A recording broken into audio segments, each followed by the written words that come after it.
కృష్ణార్జునుడు ఇద్దరూ వచ్చారు. మీరు మహాభారతంలో శ్రీకృష్ణుడు అన్న దగ్గర దాని గురించి సవివరంగా విన్నారు.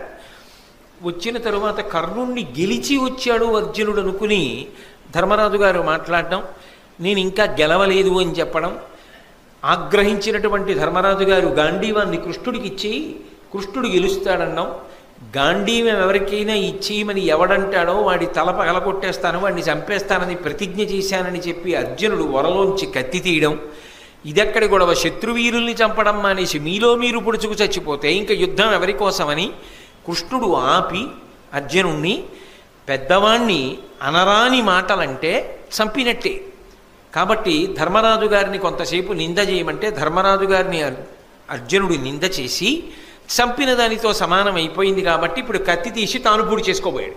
ఇది నువ్వెందుకు పొడి చేసుకుంటున్నావు అన్నాడు కృష్ణుడు. ఇంతటి మహాత్ముడు ధర్మరాజు గారిని నిందించాను కాబట్టి ఈ శరీరంతో ఉండలేను, నేను పొడి చేసుకుంటానన్నాడు. నేను పొడి చేసుకుంటానంటే మళ్ళీ కృష్ణుడు జోక్యం చేసుకుని ఎవడిని వాడు పొగుడుకుంటే వాడు మరణించినట్టే, కాబట్టి నిన్ను నీవు పొగిడేసుకో కాసేపు అన్నాడు. అప్పుడు అర్జునుడు మళ్ళీ తనని తాను పొగుడుకున్నాడు.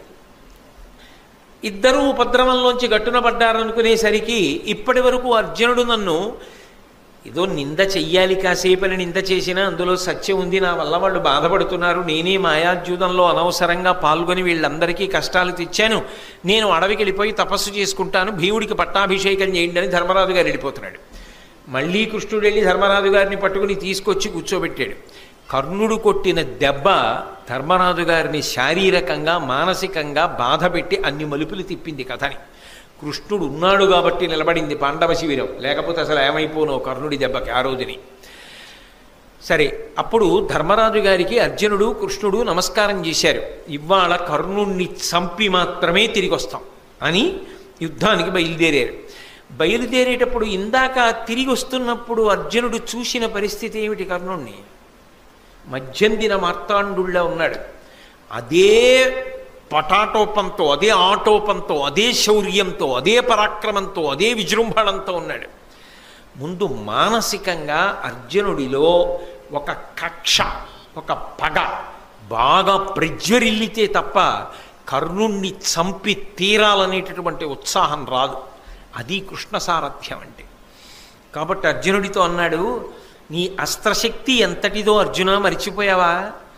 నువ్వు వేసినటువంటి బాణ పరంపరలకి తట్టుకోలేక కదా భీష్మాచార్యుడు పడిపోయాడు, నీకే విలువిద్య నేర్పినటువంటి ద్రోణుడే పడిపోయాడే నిన్ను తట్టుకోలేక. మరిచిపోయావా మాయాద్యూతంలో మిమ్మల్ని